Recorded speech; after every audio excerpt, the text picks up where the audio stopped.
జై శ్రీరామ్. అందరికీ నమస్కారం. వెల్కమ్ టు న్యూస్ అఖండ. నేను మీ కస్తూరి శ్రీధర్.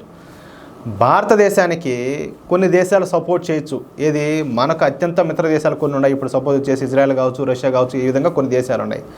కానీ ఏంటంటే హిందువుల విషయానికి వస్తే సపోర్ట్ చేసే దేశాలు ఎన్ని ఉన్నాయంటే ఇంకా మన దిక్కు చూసుకోవాలి. అర్థమవుతుంది మీకు. కానీ ఇప్పుడు ఏంటంటే బంగ్లాదేశ్లో హిందువుల మీద ఏ స్థాయిలో దారుణాలు జరుగుతూ ఉన్నాయో, ఏ స్థాయిలో దాడులు, హత్యలు, అత్యాచారాలు జరుగుతున్నాయో మనకు అందరికీ తెలిసిందే. వాటి గురించి మనం ప్రతిరోజు కూడా చెప్పుకుంటున్నాం. ఎన్నో వీడియోలు మనం అంతా కూడా చూస్తూనే ఉన్నాం. కానీ ఈరోజు చాలా అంటే అసలు చాలా సంతోషంగా ఉన్నది. ఒక దేశము, ఒక అగ్రదేశం ఏంటంటే బంగ్లాదేశ్ హిందువులకు సపోర్ట్గా ముందుకు వచ్చింది. చాలా ఇంట్రెస్టింగ్గా ఉంది కదా. ఇంకా విషయానికి వస్తా, మనం బంగ్లాదేశ్లో జరుగుతున్న ఈ హింసాత్మక సంఘటనల గురించి ఇప్పటికే చాలాసార్లు చెప్పుకున్నాం. కొన్ని పదుల సంఖ్యలో చేసి ఉంటాం దీనికి సంబంధించి మన న్యూస్. బంగ్లాదేశ్లో జరుగుతున్న సంఘటనలను అల్లర్లని ఎట్టి పరిస్థితులు అనకూడదు. ఎందుకంటే అవి హిందూ వ్యతిరేక అల్లర్లు అని చెప్పి ఖచ్చితంగా చెప్పుకోవచ్చు. ఎందుకంటే వాళ్ళు ఫస్ట్ ఈ రిజర్వేషన్లకు వ్యతిరేకం అని చెప్పి స్టార్ట్ చేశారు కదా. కానీ విషయం అది కాదు. పోను ఏంటంటే తర్వాత వచ్చేసి ఈ షేక్ హసీనా దగ్గర రాజీనామా చెప్పి చావందరిని కొట్టారు. సరే, అంతటితో ఊరుకున్నారంటే అది కాదు. బంగ్లాదేశ్లో ఉండేటువంటి హిందువులు ఎవరైతే ఉంటారో వాళ్ళని టార్గెట్ చేసి మరి ఆడవాళ్ళని అత్యాచారాలు చేయడం, మగవాళ్ళ మీద దాడులు చేయడం, వాళ్ళని చంపడం, చెప్పనలివి కాదు. ఇంక వాళ్ళు చేసిన దారుణాలు అంటే గతంలో ఈ రాక్షసులు ఉంటారంటారు కదా, ఆ రాక్షసులు ఏ విధంగా ఈ యజ్ఞాలను, యాగాలన్నింటిని ధ్వంసం చేసి సామాన్య ప్రజలను ఎలా అయితే ఈ రాక్షసులంతా కూడా పొట్టన పెట్టుకుంటా ఉన్నారో ఆ విధంగా చేసాగినారు వీళ్ళు కూడా బంగ్లాదేశ్లో. అయితే ఈ విషయంపై ఇప్పటి వరకు ఏంటంటే మన భారత ప్రభుత్వంతో పాటు మన మిత్రదేశం అయినటువంటి ఇజ్రాయెల్ తప్ప మరే దేశం కూడా స్పందించాల. బంగ్లాదేశ్లో పెద్ద ఎత్తున ఈ మానవ హక్కుల ఉల్లంఘన జరుగుతూ ఉన్నప్పటికీ కూడా ఒక ఇజ్రాయెల్ తప్ప మరే దేశం కూడా స్పందించకుండా చూస్తూ ఊరికేనే ఉన్నాయి. కానీ ఇప్పుడు ఏంటంటే మొదటిసారిగా ఆస్ట్రేలియా ఈ విషయం మీద స్పందించింది. బంగ్లాదేశ్లో హిందువులపై జరుగుతున్న ఈ మారణహోమంపై మొదటిసారి ఏంటంటే ఆస్ట్రేలియా తీవ్రంగా స్పందించింది. ఆస్ట్రేలియా క్లైమేట్ చేంజ్ మరియు ఎనర్జీ మినిస్టర్ అయినటువంటి క్రిస్ బోవెన్ ఈయన మాట్లాడుతూ కొన్ని సంచలన విషయాలను వెలుగులోకి తీసుకొచ్చారు.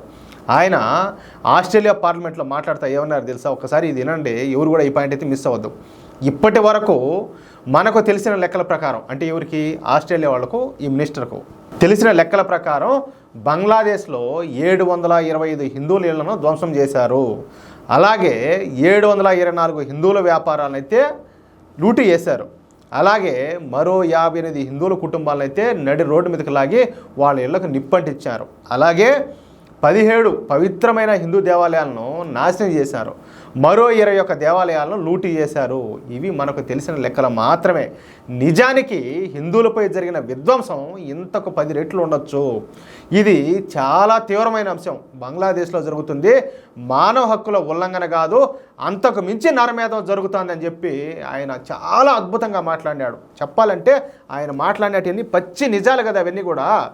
బంగ్లాదేశ్లో ఇదే విధంగా పరిస్థితులు కొనసాగితే బంగ్లాదేశ్పై కఠిన ఆంక్షలు విధించాల్సి ఉంటుందని చెప్పేసి బంగ్లాదేశ్ను ఆయన ఇక్కడ హెచ్చరించడం మనం గుర్తుపెట్టుకోవాల్సిన విషయం.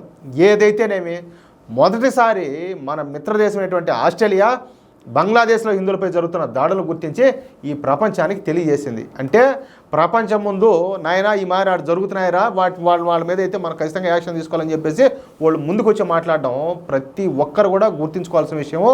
అందుకు హిందూ బంధువులు అందరూ కూడా ప్రపంచంలో ఏ మూల ఉన్నా కూడా ఖచ్చితంగా ప్రతి ఒక్కరు కూడా ఈ విషయంలో ఆస్ట్రేలియాకి అయితే కృతజ్ఞతలు అయితే తెలపాలా. దీంట్లో అయితే డౌటేలే, అది విషయం అయితే. ఈ వీడియోపై మీ యొక్క అమూల్యమైన అభిప్రాయాలు దయచేసి ప్రతి ఒక్కరు కూడా కామెంట్ రూపంలో తెలియజేయాలని చెప్పి ఆశిస్తూ, అలాగే ఈ వీడియో నచ్చితే దయచేసి లైక్ చేయండి. అలాగే ఈ అమూల్యమైన సమాచారాన్ని, ఇంట్రెస్టింగ్ ఫ్యాక్ట్స్ ఇవంతా కూడా, అంటే ఆస్ట్రేలియానే ఇప్పుడు చూడండి ఎంత ధైర్యంగా ముందుకు వచ్చి అవును బంగ్లాదేశ్లో హిందువుల మీద దాడులు జరుగుతున్నాయి అని చెప్పేసి వాళ్ళు కొన్ని లెక్కల ఆధారంగా చెప్పారనమాట పార్లమెంట్లో. అది ఎక్కడ, ఆస్ట్రేలియా పార్లమెంట్లో. సో ఇప్పటికి కూడా కొంతమంది ఇక్కడ మాట్లాడతారే బంగ్లాదేశ్లో ఏం జరగలా, హిందువుల మీద ఏం జరగలా, ఇదంతా ఒట్టి బోగస్, అంతా ఫేక్ న్యూస్ అని చెప్పి మాట్లాడతారు. వాళ్ళ మూతి పనులు రాలగొట్టేటట్టు ఈ న్యూస్ ఎంత వాస్తవమో ప్రతి ఒక్కరికి తెలిసేటట్టు 10 మందికి ఈ న్యూస్ని షేర్ చేయండి. అలాగే ఇంతవరకు ఎవరైనా కూడా మన న్యూస్ అఖండ ఛానల్ సబ్స్క్రైబ్ చేసుకోకపోతే దయచేసి ప్రతి ఒక్కరు కూడా మన ఛానల్ సబ్స్క్రైబ్ చేసుకోండి. ప్లీజ్ సపోర్ట్ చేయండి. జై శ్రీరామ్.